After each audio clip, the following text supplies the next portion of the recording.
Dracula by Bram Stoker. Part 8, Chapter 15. Dr. Seward's diary continued. For a while sheer anger mastered me. It was as if he had during her life struck Lucy on the face.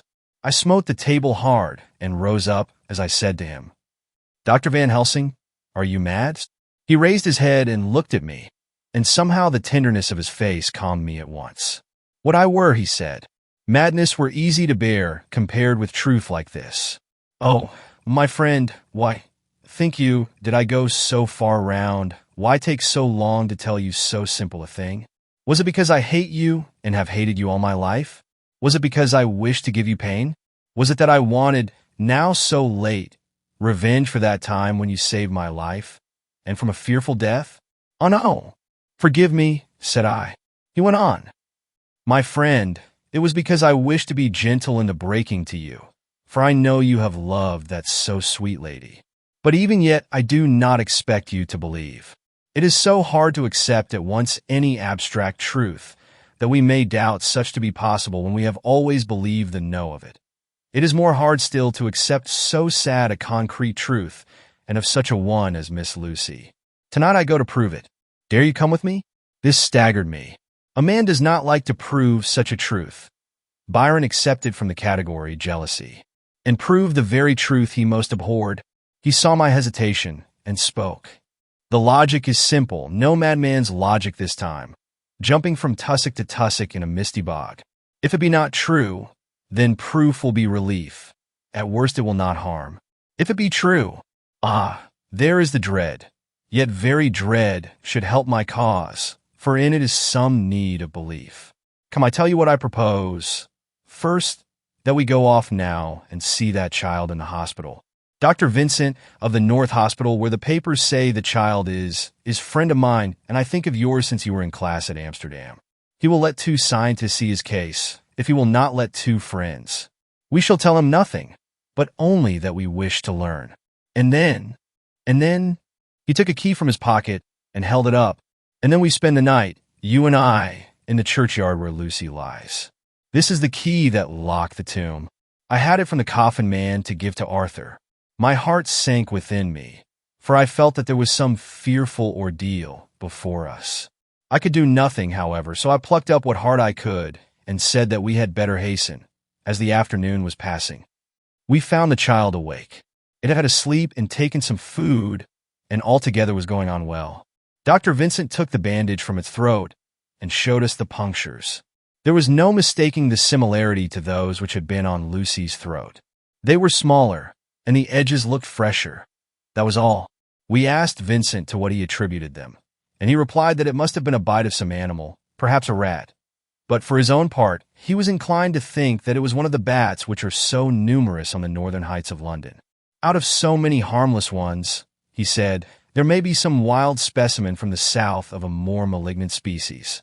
Some sailor may have brought one home, and it managed to escape, or even from the zoological gardens a young one may have got loose, or one be bred there from a vampire. These things do occur, you know. Only 10 days ago a wolf got out, and was, I believe, traced up in this direction. For a week after, the children were playing nothing but Red Riding Hood on the heath, and in every alley in the place until this bluffer lady scare came along, since when it has been quite a gala time with them. Even this poor little mite, when he woke up today, asked the nurse if he might go away. When she asked him why he wanted to go, he said he wanted to play with the bluffer lady. "I hope," said Van Helsing, "that when you are sending the child home you will caution its parents to keep strict watch over it. These fancies to stray are most dangerous, and if the child were to remain out another night, it would probably be fatal. But in any case, I suppose you will not let it away for some days." "Certainly not. Not for a week at least. Longer if the wound is not healed." Our visit to the hospital took more time than we had reckoned on, and the sun had dipped before we came out. When Van Helsing saw how dark it was, he said, "There is no hurry. It is more late than I thought. Come, let us seek somewhere that we may eat, and then we shall go on our way." We dined at Jack Straw's castle, along with a little crowd of bicyclists and others who were genuinely noisy. About 10 o'clock we started from the inn. It was then very dark, and the scattered lamps made the darkness greater when we were once outside their individual radius. The professor had evidently noted the road we were to go, for he went on unhesitatingly. But, as for me, I was in quite a mix-up as to locality. As we went further, we met fewer and fewer people, till at last we were somewhat surprised when we met even the patrol of horse police going their usual suburban round. At last we reached the wall of the churchyard, which we climbed over. With some little difficulty, for it was very dark, and the whole place seemed so strange to us, we found the Westonra tomb. The professor took the key, opened the creaky door, and standing back, politely, but quite unconsciously, motioned me to precede him. There was a delicious irony in the offer, in the courtliness of giving preference on such a ghastly occasion. My companion followed me quickly and cautiously drew the door to, after carefully ascertaining that the lock was a falling, and not a spring one. In the latter case, we should have been in a bad plight. Then he fumbled in his bag, and taking out a matchbox and a piece of candle, proceeded to make a light. The tomb in the daytime, and when wreathed with fresh flowers, had looked grim and gruesome enough. But now, some days afterwards, when the flowers hung lank and dead, their whites turning to rust and their greens to browns, when the spider and the beetle had resumed their accustomed dominance, when time-discolored stone and dust-encrusted mortar and rusty, dank iron and tarnished brass and clouded silver plating gave back the feeble glimmer of a candle, the effect was more miserable and sordid than could have been imagined. It conveyed irresistibly the idea that life, animal life, was not the only thing which could pass away. Van Helsing went about his work systematically, holding his candle so that he could read the coffin plates, and so holding it that the sperm dropped in white patches which congealed as they touched the metal. He made assurance of Lucy's coffin. Another search in his bag, and he took out a turnscrew. "What are you going to do?" I asked. "To open the coffin. You shall yet be convinced." Straightway he began taking out the screws, and finally lifted off the lid, showing the casing of lead beneath. The sight was almost too much for me. It seemed to be as much an affront to the dead as it would have been to have stripped off her clothing in her sleep whilst living. I actually took hold of his hand to stop him. He only said, "You shall see," and again, fumbling in his bag, took out a tiny fret saw. Striking the turnscrew through the lead with a swift downward stab, which made me wince, he made a small hole, which was, however, big enough to admit the point of the saw. I had expected a rush of gas from the weak old corpse. We doctors, who have had to study our dangers, have to become accustomed to such things, and I drew back towards the door. But the professor never stopped for a moment. He sawed down a couple of feet along one side of the lead coffin, and then across, and down the other side. Taking the edge of the loose flange, he bent it back towards the foot of the coffin, and holding up the candle into the aperture, motioned to me to look. I drew near and looked. The coffin was empty. It was certainly a surprise to me, and gave me a considerable shock, but Van Helsing was unmoved. He was now more sure than ever of his ground, and so emboldened to proceed in his task. "Are you satisfied now, friend John?" he asked. I felt all the dogged argumentativeness of my nature awake within me as I answered him. "I am satisfied that Lucy's body is not in that coffin. But that only proves one thing." "And what is that, friend John?" "That it is not there." "That is good logic," he said, "so far as it goes. But how can you account for it not being there?" "Perhaps a body snatcher," I suggested. "Some of the undertaker's people may have stolen it." I felt that I was speaking folly, and yet it was the only real cause which I could suggest. The professor sighed. "Oh well," he said, "we must have more proof. Come with me." He put on the coffin lid again, gathered up all his things, and placed them in the bag, blew out the light, and placed the candle also in the bag. We opened the door and went out. Behind us he closed the door and locked it. He handed me the key, saying, "Will you keep it? You had better be assured." I laughed. It was not a very cheerful laugh, I am bound to say, as I motioned him to keep it. "A key is nothing," I said. "There may be duplicates, and anyhow it is not difficult to pick a lock of that kind." He said nothing, but put the key in his pocket. Then he told me to watch at one side of the churchyard, whilst he would watch at the other. I took up my place behind a yew tree, and I saw his dark figure move until the intervening headstones and trees hid it from my sight. It was a lonely vigil. Just after I had taken my place, I heard a distant clock strike 12, and in time came 1 and 2. I was chilled and unnerved, and angry with the professor for taking me on such an errand, and with myself for coming. I was too cold and too sleepy to be keenly observant, and not sleepy enough to betray my trust, so altogether I had a dreary, miserable time. Suddenly, as I turned round, I thought I saw something like a white streak, moving between 2 dark yew trees at the side of the churchyard farthest from the tomb. At the same time, a dark mass moved from the professor's side of the ground, and hurriedly went towards it. Then I too moved, but I had to go round headstones and railed-off tombs, and I stumbled over graves. The sky was overcast, and somewhere far off an early cock crew. A little way off, beyond a line of scattered juniper trees, which marked the pathway to the church, a white, dim figure flitted in the direction of the tomb. The tomb itself was hidden by trees, and I could not see where the figure disappeared. I heard the rustle of actual movement where I had first seen the white figure, and coming over, found the professor holding in his arms a tiny child. When he saw me, he held it out to me and said, "Are you satisfied now?" "No," I said, in a way that I felt was aggressive. "Do you not see the child?" "Yes, it is a child, but who brought it here? And is it wounded?" I asked. "We shall see," said the professor, and with one impulse we took our way out of the churchyard, he carrying the sleeping child.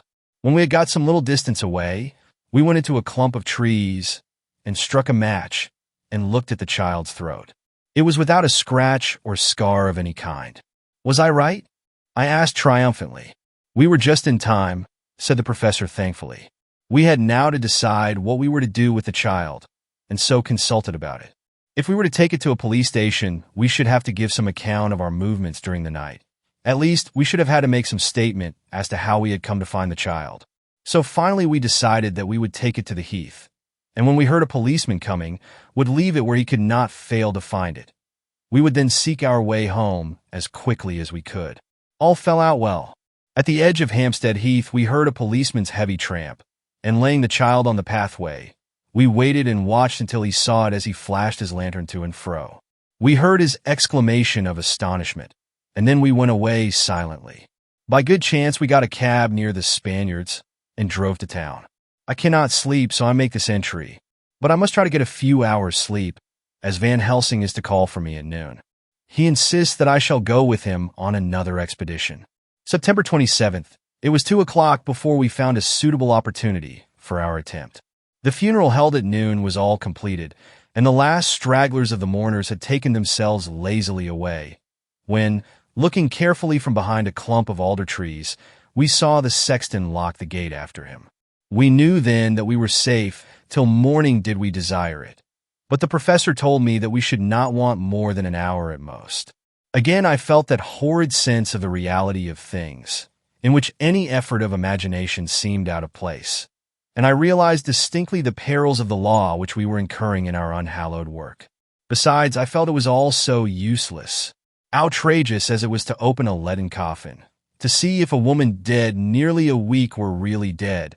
It now seemed the height of folly to open the tomb again, when we knew, from the evidence of our own eyesight, that the coffin was empty.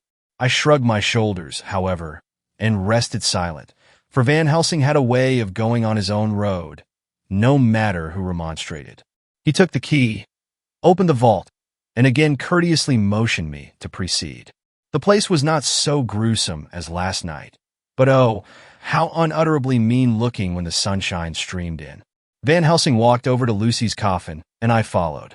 He bent over and again forced back the leaden flange, and then a shock of surprise and dismay shot through me. There lay Lucy, seemingly just as we had seen her the night before her funeral. She was, if possible, more radiantly beautiful than ever, and I could not believe that she was dead. The lips were red, nay, redder than before, and on the cheeks was a delicate bloom. "Is this a juggle?" I said to him. "Are you convinced now?" said the professor in response, and as he spoke he put over his hand, and in a way that made me shudder, pulled back the dead lips and showed the white teeth. "See," he went on, "see, They are even sharper than before.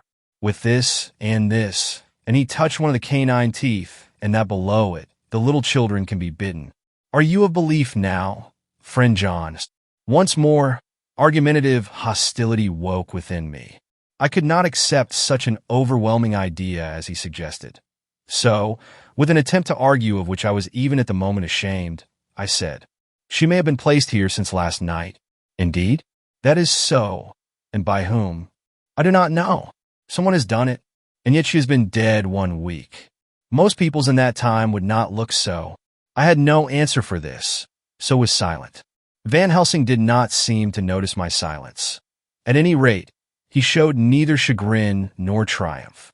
He was looking intently at the face of the dead woman, raising the eyelids and looking at the eyes, and once more opening the lips and examining the teeth.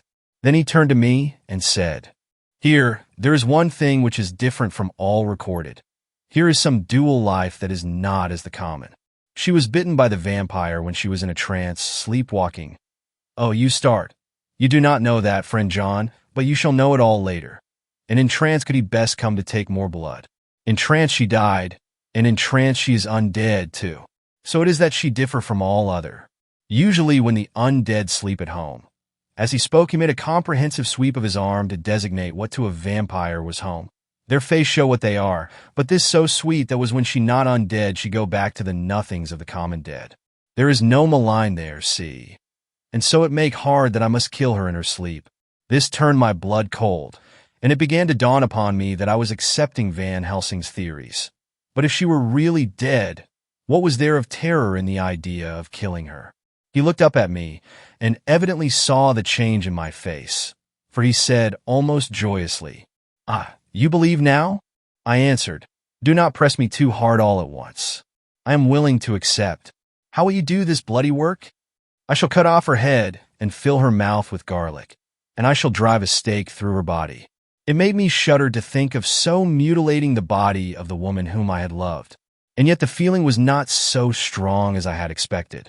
I was in fact beginning to shudder at the presence of this being, this undead, as Van Helsing called it, and to loathe it. Is it possible that love is all subjective or all objective? I waited a considerable time for Van Helsing to begin, but he stood as if wrapped in thought. Presently, he closed the catch of his bag with a snap and said, "I have been thinking and have made up my mind as to what is best. If I did simply follow my inclining, I would do now, at this moment, what is to be done, but there are other things to follow, and things that are 1,000 times more difficult in that than we do not know. This is simple. She have yet no life taken, though that is of time, and to act now would be to take danger from her forever. But then we may have to want Arthur, and how shall we tell him of this? If you, who saw the wounds on Lucy's throat, and saw the wounds so similar on the child's at the hospital, if you, who saw the coffin empty last night, and full today with a woman who have not changed, only to be more rose and more beautiful in a whole week, after she die, if you know of this, and know of the white figure last night that brought the child to the churchyard, and yet of your own senses you did not believe, how then can I expect Arthur, who know none of those things, to believe? He doubted me when I took him from her kiss when she was dying. I know he has forgiven me, because in some mistaken idea I have done things that prevent him say goodbye as he ought, and he may think that in some more mistaken idea this woman was buried alive, and that in most mistake of all we have killed her. He will then argue back that it is we, mistaken ones, that have killed her by our ideas, and so he will be much unhappy always. Yet he never can be sure, and that is the worst of all. And he will sometimes think that she he loved was buried alive, and that will paint his dreams with horrors of what she must have suffered. And again, he will think that we may be right, and that his so beloved was, after all, an undead. No, I told him once, and since then I learned much. Now, since I know it is all true, 100,000 times more do I know that he must pass through the bitter waters to reach the sweet. He, poor fellow, must have 1 hour that will make the very face of heaven grow black to him. Then we can act for good all round and send him peace. My mind is made up. Let us go. You return home for tonight to your asylum, and see that all be well. As for me, I shall spend the night here in this churchyard in my own way. Tomorrow night you will come to me to the Berkeley Hotel at 10 o'clock. I shall send for Arthur to come too, and also that so fine young man of America that gave his blood. Later we shall all have work to do. I come with you so far as Piccadilly and there dine, for I must be back here before the sun set. So we locked the tomb and came away and got over the wall of the churchyard, which was not much of a task, and drove back to Piccadilly. Note left by Van Helsing in his portmanteau. Berkeley Hotel, directed to John Seward, M.D. Not delivered. September 27th. Friend John, I write this in case anything should happen. I go alone to watch in that churchyard. It pleases me that the undead, Miss Lucy, shall not leave tonight, that so on the morrow night she may be more eager. Therefore I shall fix some things she like not, garlic and a crucifix, and so seal up the door of the tomb. She is young as undead, and will heed. Moreover, these are only to prevent her coming out. They may not prevail on her wanting to get in, for then the undead is desperate, and must find the line of least resistance, whatsoever it may be. I shall be at hand all the night from sunset till after the sunrise, and if there be aught that may be learned I shall learn it. From Miss Lucy or from her, I have no fear, but that other to whom is there that she is undead, he have now the power to seek her tomb and find shelter. He is cunning, as I know from Mr. Jonathan, and from the way that all along he have fooled us when he played with us for Miss Lucy's life, and we lost, and in many ways the undead are strong. He have always the strength in his hand of 20 men. Even we four who gave our strength to Miss Lucy it also is all to him. Besides, he can summon his wolf, and I know not what. So if it be that he come thither on this night, he shall find me, but none other shall, until it be too late. But it may be that he will not attempt the place. There is no reason why he should. His hunting ground is more full of game than the churchyard where the undead woman sleep, and the one old man watch. Therefore I write this in case. Take the papers that are with this, the diaries of Harker and the rest, and read them, and then find this great undead, and cut off his head and burn his heart or drive a stake through it, so that the world may rest from him. If it be so, farewell. Van Helsing, Dr. Seward's Diary. September 28th. It is wonderful what a good night's sleep will do for one. Yesterday, I was almost willing to accept Van Helsing's monstrous ideas, but now they seem to start out lurid before me as outrages on common sense. I have no doubt that he believes it all. I wonder if his mind can have become in any way unhinged. Surely there must be some rational explanation of all these mysterious things. Is it possible that the professor can have done it himself? He is so abnormally clever that if he went off his head, he would carry out his intent with regard to some fixed idea in a wonderful way. I am loath to think it, and indeed it would be almost as great a marvel as the other to find that Van Helsing was mad. But anyhow, I shall watch him carefully. I may get some light on the mystery. September 29th morning. Last night, at a little before 10 o'clock, Arthur and Quincy came into Van Helsing's room. He told us all that he wanted us to do, but especially addressing himself to Arthur, as if all our wills were centered in his. He began by saying that he hoped we would all come with him too, for, he said, there is a grave duty to be done there. You were doubtless surprised at my letter? This query was directly addressed to Lord Godalming. I was. It rather upset me for a bit. There has been so much trouble around my house of late that I could do without any more. I have been curious, too, as to what you mean. Quincy and I talked it over. But the more we talked, the more puzzled we got, till now I can say for myself that I'm about up a tree as to any meaning about anything. Me too, said Quincy Morris laconically. Oh, said the professor, then you are nearer the beginning, both of you, than friend John here, who has to go a long way back before he can even get so far as to begin. It was evident that he recognized my return to my old doubting frame of mind without my saying a word. Then, turning to the other two, he said with intense gravity, I want your permission to do what I think good this night. It is, I know, much to ask, and when you know what it is I propose to do you will know, and only then how much. Therefore may I ask that you promise me in the dark, so that afterwards, though you may be angry with me for a time, I must not disguise from myself the possibility that such may be. You shall not blame yourselves for anything. That's frank anyhow, broke in Quincy. I'll answer for the professor. I don't quite see his drift, but I swear he's honest. And that's good enough for me. I thank you, sir, said Van Helsing proudly. I have done myself the honor of counting you one trusting friend, and such endorsement is dear to me. He held out a hand, which Quincy took. Then Arthur spoke out. Dr. Van Helsing, I don't quite like to buy a pig in a poke, as they say in Scotland, and if it be anything in which my honor as a gentleman or my faith as a Christian is concerned, I cannot make such a promise. If you can assure me that what you intend does not violate either of these two, then I give my consent at once. Though for the life of me, I cannot understand what you are driving at. I accept your limitation, said Van Helsing, and all I ask of you is that if you feel it necessary to condemn any act of mine, you will first consider it well and be satisfied that it does not violate your reservations. Agreed, said Arthur. That is only fair. And now that the pourparlers are over, may I ask what it is we are to do? I want you to come with me, and to come in secret to the churchyard at Kingstead. Arthur's face fell as he said, in an amazed sort of way, where poor Lucy is buried. The professor bowed. Arthur went on, and when there, to enter the tomb, Arthur stood up. Professor, are you in earnest, or it is some monstrous joke? Pardon me, I see that you are in earnest. He sat down again, but I could see that he sat firmly and proudly, as one who is on his dignity. There was silence until he asked again. And when in the tomb, to open the coffin, this is too much, he said, angrily rising again.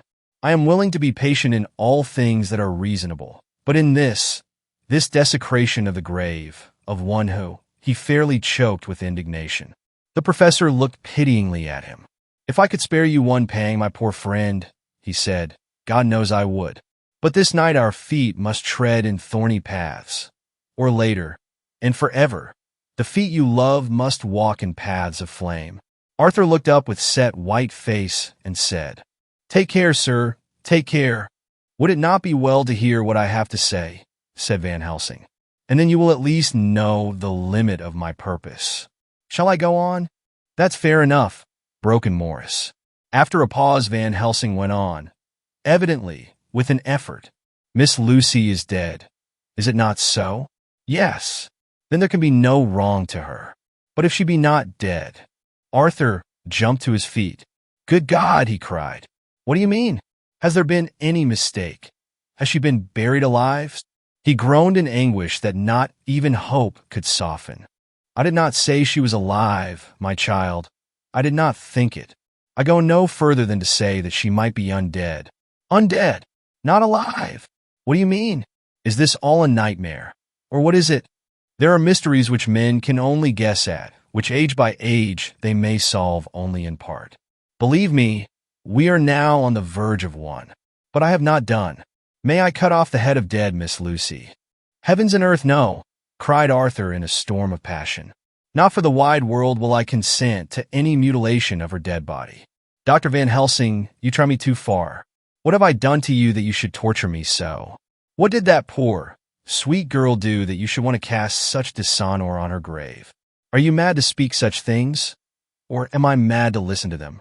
Don't dare to think more of such a desecration. I shall not give my consent to anything you do. I have a duty to do in protecting her grave from outrage. And by God, I shall do it. Van Helsing rose up from where he had all the time been seated and said, gravely and sternly, My Lord Godalming, I too have a duty to do, a duty to others, a duty to you, a duty to the dead, and by God, I shall do it. All I ask you now is that you come with me, that you look and listen. And if when later I make the same request you do not be more eager for its fulfillment even than I am, then I shall do my duty, whatever it may seem to me. And then, to follow of your lordship's wishes, I shall hold myself at your disposal to render an account to you, when and where you will. His voice broke a little, and he went on with a voice full of pity. But, I beseech you, do not go forth in anger with me. In a long life of acts which were often not pleasant to do, and which sometimes did wring my heart, I have never had so heavy a task as now. Believe me that if the time comes for you to change your mind towards me, One look from you will wipe away all this so sad hour, for I would do what a man can to save you from sorrow. Just think, for why should I give myself so much of labor and so much of sorrow? I have come here from my own land to do what I can of good, at the first to please my friend John, and then to help a sweet young lady, whom, too, I came to love. For her, I am ashamed to say so much, but I say it in kindness. I gave what you gave, the blood of my veins. I gave it, I, who was not like you, her lover, but only her physician and her friend. I gave to her my nights and days, before death, after death. And if my death can do her good even now, when she is the dead undead, she shall have it freely. He said this with a very grave, sweet pride, and Arthur was much affected by it. He took the old man's hand and said in a broken voice, "Oh, it is hard to think of it, and I cannot understand. But at least I shall go with you and wait." Chapter 16. Dr. Seward's Diary continued. It was just a quarter before 12 o'clock when we got into the churchyard over the low wall. The night was dark with occasional gleams of moonlight between the rents of the heavy clouds that scudded across the sky. We all kept somehow close together, with Van Helsing slightly in front as he led the way. When we had come close to the tomb, I looked well at Arthur, for I feared that the proximity to a place laden with so sorrowful a memory would upset him. But he bore himself well. I took it that the very mystery of the proceeding was in some way a counteractant to his grief. The professor unlocked the door, and seeing a natural hesitation amongst us for various reasons, solved the difficulty by entering first himself. The rest of us followed, and he closed the door. He then lit a dark lantern and pointed to the coffin. Arthur stepped forward hesitatingly. Van Helsing said to me, "You were with me here yesterday. Was the body of Miss Lucy in that coffin?" "It was." The professor turned to the rest, saying, "You hear, and yet there is no one who does not believe with me." He took his screwdriver and again took off the lid of the coffin. Arthur looked on, very pale but silent. When the lid was removed, he stepped forward. He evidently did not know that there was a leaden coffin, or, at any rate, had not thought of it. When he saw the rent in the lead, the blood rushed to his face for an instant, but as quickly fell away again, so that he remained of a ghastly whiteness. He was still silent. Van Helsing forced back the leaden flange, and we all looked in and recoiled. The coffin was empty. For several minutes no one spoke a word. The silence was broken by Quincy Morris. "Professor," I answered for you. "Your word is all I want. I wouldn't ask such a thing ordinarily. I wouldn't so dishonor you as to imply a doubt. But this is a mystery that goes beyond any honor or dishonor. Is this your doing? I swear to you by all that I hold sacred that I have not removed nor touched her. What happened was this. 2 nights ago my friend Seward and I came here, with good purpose, believe me. I opened that coffin, which was then sealed up, and we found it, as now empty. We then waited, and saw something white come through the trees. The next day we came here in daytime, and she lay there. Did she not, friend John? Yes. That night we were just in time. One more so small child was missing, and we find it, thank God, unharmed amongst the graves. Yesterday I came here before sundown, for at sundown the undead can move. I waited here all the night till the sun rose, but I saw nothing. It was most probable that it was because I had laid over the clamps of those doors garlic, which the undead cannot bear, and other things which they shun. Last night there was no exodus, so tonight before the sundown I took away my garlic and other things. And so it is we find this coffin empty. But bear with me. So far there is much that is strange. Wait you with me outside, unseen and unheard, and things much stranger are yet to be. So, here he shut the dark slide of his lantern. Now to the outside. He opened the door, and we filed out, he coming last and locking the door behind him. Oh! But it seemed fresh and pure in the night air after the terror of that vault. How sweet it was to see the clouds race by, and the passing gleams of the moonlight between the scudding clouds crossing and passing, like the gladness and sorrow of a man's life. How sweet it was to breathe the fresh air that had no taint of death and decay. How humanizing to see the red lighting of the sky beyond the hill, and to hear far away the muffled roar that marks the life of a great city. Each in his own way was solemn and overcome. Arthur was silent, and was, I could see, striving to grasp the purpose and the inner meaning of the mystery. I was myself tolerably patient, and half inclined again to throw aside doubt and to accept Van Helsing's conclusions. Quincy Morris was phlegmatic in the way of a man who accepts all things, and accepts them in the spirit of cool bravery, with hazard of all he has to stake. Not being able to smoke, he cut himself a good-sized plug of tobacco and began to chew. As to Van Helsing, he was employed in a definite way. First he took from his bag a mass of what looked like thin, wafer-like biscuit, which was carefully rolled up in a white napkin. Next he took out a double handful of some whitish stuff like dough or putty. He crumbled the wafer up fine and worked it into the mass between his hands. This he then took, and rolling it into thin strips, began to lay them into the crevices between the door and its setting in the tomb. I was somewhat puzzled at this, and, being close, asked him what it was that he was doing. Arthur and Quincy drew near also, as they too were curious. He answered, "I am closing the tomb, so that the undead may not enter." "And is that stuff you have put there going to do it?" asked Quincy. "Great Scott! Is this a game?" "It is." "What is that which you are using?" This time the question was by Arthur. Van Helsing reverently lifted his hat as he answered, "The host. I brought it from Amsterdam. I have an indulgence." It was an answer that appalled the most skeptical of us, and we felt individually that in the presence of such earnest purpose as the professor's, a purpose which could thus use the to him most sacred of things, it was impossible to distrust. In respectful silence, we took the places assigned to us close round the tomb, but hidden from the sight of any one approaching. I pitied the others, especially Arthur. I had myself been apprenticed by my former visits to this watching horror, and yet I, who had up to an hour ago repudiated the proofs, felt my heart sink within me. Never did tombs look so ghastly white. Never did cypress, or yew, or juniper so seem the embodiment of funereal gloom. Never did tree or grass wave or rustle so ominously. Never did bough creak so mysteriously, and never did the faraway howling of dogs send such a woeful presage through the night. There was a long spell of silence, a big, aching void, and then from the professor a keen SSSS. He pointed, and far down the avenue of yews we saw a white figure advance, a dim white figure, which held something dark at its breast. The figure stopped, and at the moment a ray of moonlight fell upon the masses of driving clouds and showed in startling prominence a dark-haired woman, dressed in the cerements of the grave. We could not see the face, for it was bent down over what we saw to be a fair-haired child. There was a pause and a sharp little cry, such as a child gives in sleep, or a dog as it lies before the fire and dreams. We were starting forward, but the professor's warning hand, seen by us as he stood behind a yew tree, kept us back, and then, as we looked, the white figure moved forwards again.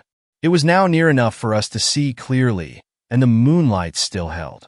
My own heart grew cold as ice, and I could hear the gasp of Arthur as we recognized the features of Lucy Westenra. Lucy Westenra, but yet how changed! The sweetness was turned to adamantine, heartless cruelty, and the purity to voluptuous wantonness. Van Helsing stepped out, and obedient to his gesture, we all advanced too. The four of us ranged in a line before the door of the tomb. Van Helsing raised his lantern and drew the slide.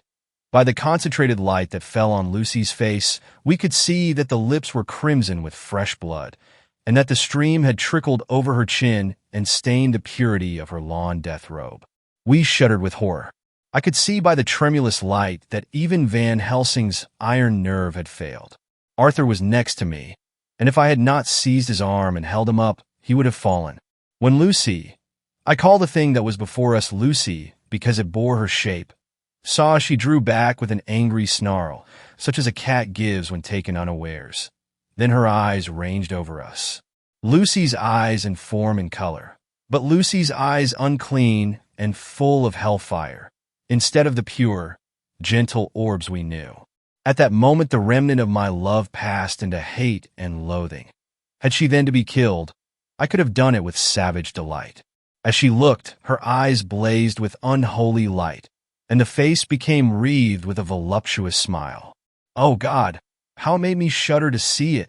With a careless motion, she flung to the ground, callous as a devil, the child that up to now she had clutched strenuously to her breast, growling over it as a dog growls over a bone. The child gave a sharp cry and lay there moaning. There was a cold-bloodedness in the act which wrung a groan from Arthur. When she advanced to him with outstretched arms and a wanton smile, he fell back and hid his face in his hands.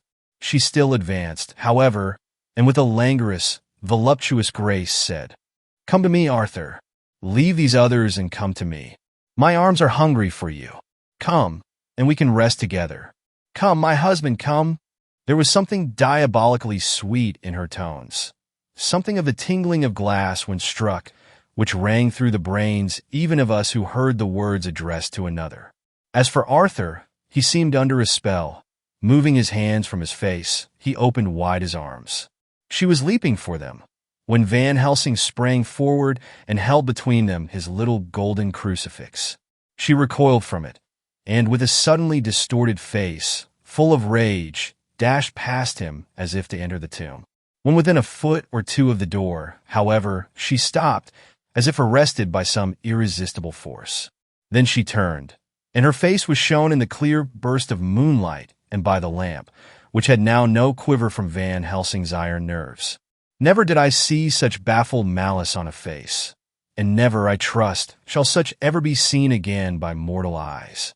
The beautiful color became livid. The eyes seemed to throw out sparks of hellfire.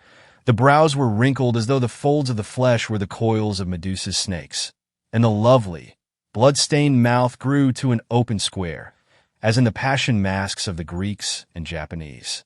If ever a face meant death, if looks could kill, we saw it at that moment. And so, for full half a minute, which seemed an eternity, she remained between the lifted crucifix and the sacred closing of her means of entry. Van Helsing broke the silence by asking Arthur, "Answer me, O my friend. Am I to proceed in my work?" Arthur threw himself on his knees and hid his face in his hands as he answered, "Do as you will, friend, do as you will. There can be no horror like this ever any more." And he groaned in spirit. Quincy and I simultaneously moved towards him and took his arms. We could hear the click of the closing lantern as Van Helsing held it down. Coming close to the tomb, he began to remove from the chinks some of the sacred emblem which he had placed there. We all looked on in horrified amazement as we saw, when he stood back, the woman, with a corporeal body as real at that moment as our own, passing through the interstice where scarce a knife blade could have gone. We all felt a glad sense of relief when we saw the professor calmly restoring the strings of putty to the edges of the door. When this was done, he lifted the child and said, "Come now, my friends. We can do no more till tomorrow. There is a funeral at noon, so here we shall all come before long after that. The friends of the dead will all be gone by 2, and when the sexton lock the gate, we shall remain. Then there is more to do, but not like this of tonight. As for this little one, he is not much harm, and by tomorrow night he shall be well. We shall leave him where the police will find him, as on the other night, and then to home." Coming close to Arthur, he said, "My friend Arthur, you have had a sore trial, but after, when you look back, you will see how it was necessary. You are now in the bitter waters, my child. By this time tomorrow you will, please God, have passed them, and have drunk of the sweet waters. So do not mourn overmuch. Till then I shall not ask you to forgive me." Arthur and Quincy came home with me, and we tried to cheer each other on the way. We had left the child in safety, and were tired, so we all slept with more or less reality of sleep. September 29th, night. A little before 12 o'clock we three, Arthur, Quincy Morris, and myself, called for the professor. It was odd to notice that by common consent we had all put on black clothes. Of course, Arthur wore black, for he was in deep mourning, but the rest of us wore it by instinct. We got to the churchyard by 1:30 and strolled about, keeping out of official observation, so that when the gravediggers had completed their task and the sexton, under the belief that every one had gone, had locked the gate, we had the place all to ourselves. Van Helsing instead of his little black bag, had with him a long leather one, something like a cricketing bag. It was manifestly of fair weight. When we were alone and had heard the last of the footsteps die out up the road, we silently, and as if by ordered intention, followed the professor to the tomb. He unlocked the door, and we entered, closing it behind us. Then he took from his bag the lantern, which he lit, and also 2 wax candles, which, when lighted, he stuck by melting their own ends on other coffins, so that they might give light sufficient to work by. When he again lifted the lid off Lucy's coffin, we all looked, Arthur trembling like an aspen, and saw that the body lay there in all its death beauty. But there was no love in my own heart, nothing but loathing for the foul thing which had taken Lucy's shape without her soul. I could see even Arthur's face grow hard as he looked.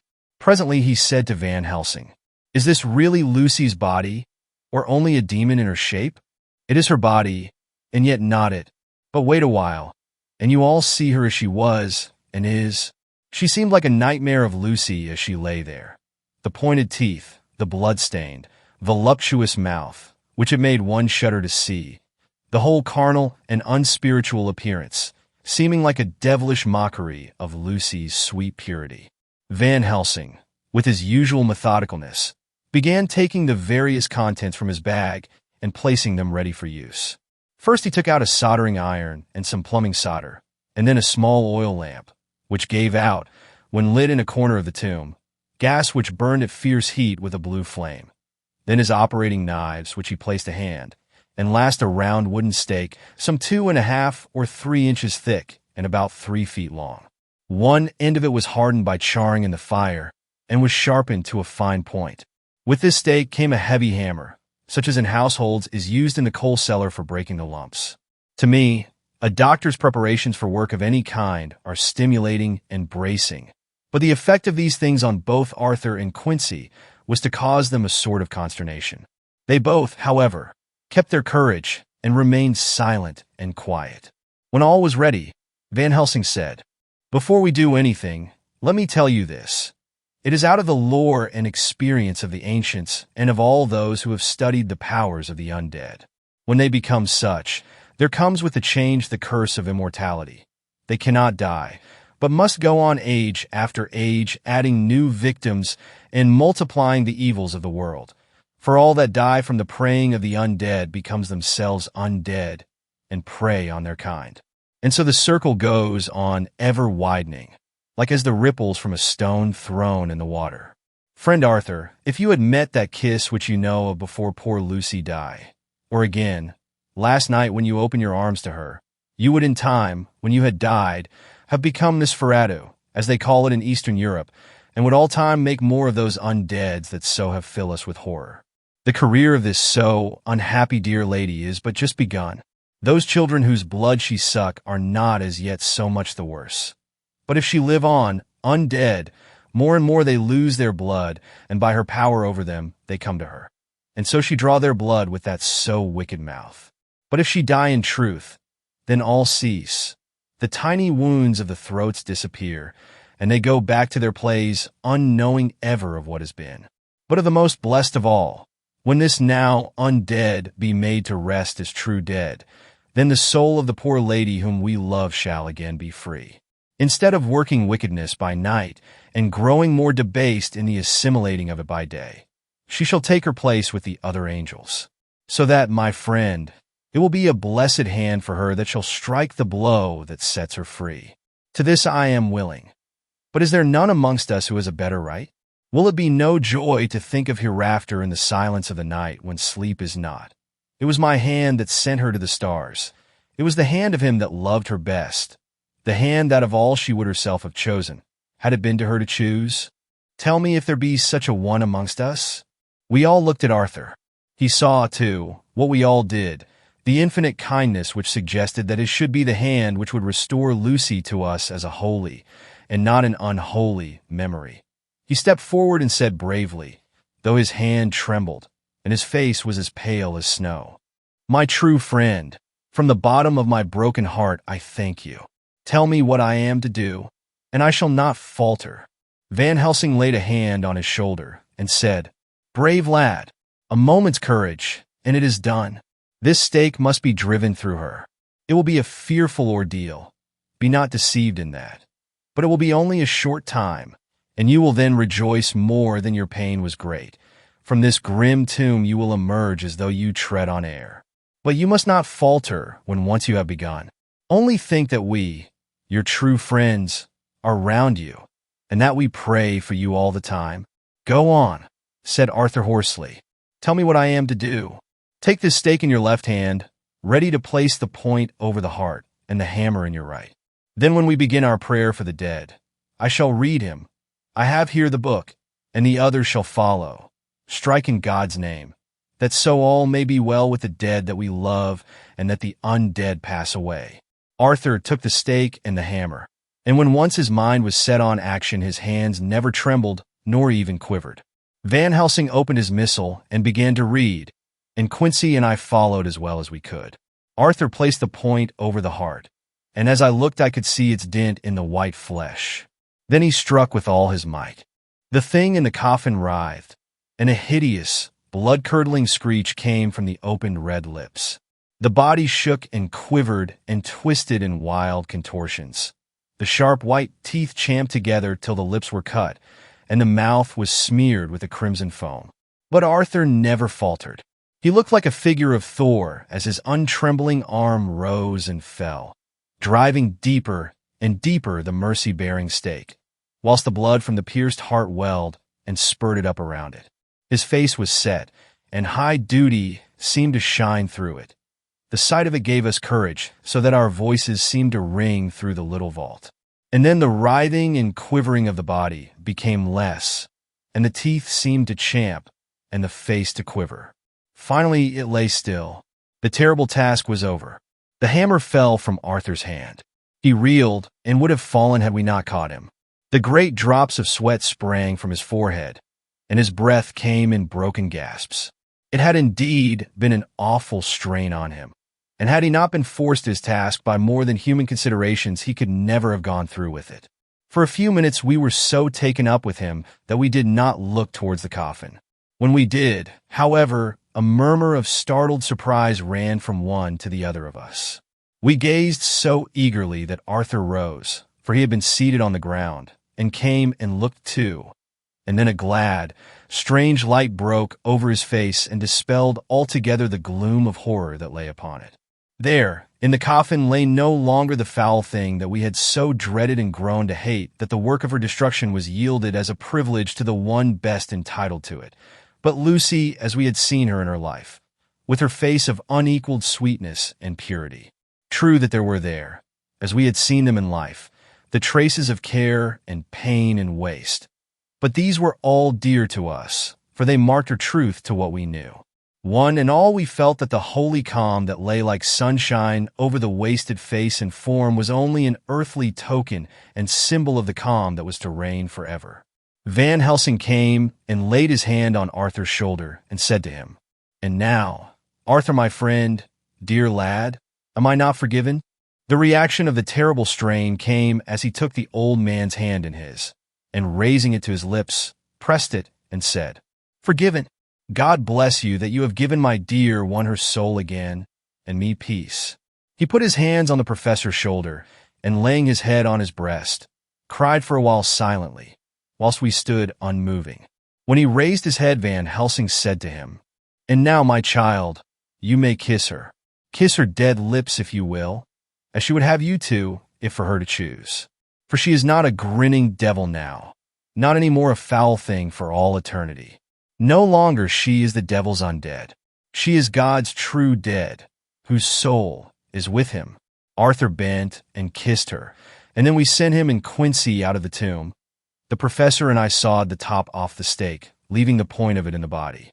Then we cut off the head and filled the mouth with garlic. We soldered up the leaden coffin, screwed on the coffin lid, and gathering up our belongings, came away. When the professor locked the door, he gave the key to Arthur. Outside the air was sweet, the sun shone, and the birds sang, and it seemed as if all nature were tuned to a different pitch. There was gladness and mirth and peace everywhere, for we were at rest ourselves on one account, and we were glad, though it was with a tempered joy. Before we moved away, Van Helsing said, "Now, my friends, one step of our work is done, one the most harrowing to ourselves. But there remains a greater task, to find out the author of all this our sorrow and to stamp him out. I have clues which we can follow, but it is a long task and a difficult, and there is danger in it and pain. Shall you not all help me? We have learned to believe, all of us, is it not so? And since so, do we not see our duty? Yes. And do we not promise to go on to the bitter end?" Each in turn, we took his hand, and the promise was made. Then said the professor, as we moved off, "2 nights hence you shall meet with me and dine together at 7 of the clock with friend John. I shall entreat 2 others, 2 that you know not as yet, and I shall be ready to all our work show and our plans unfold. Friend John, you come with me home, for I have much to consult about, and you can help me. Tonight I leave for Amsterdam, but shall return tomorrow night. And then begins our great quest. But first I shall have much to say, so that you may know what is to do and to dread. Then our promise shall be made to each other anew.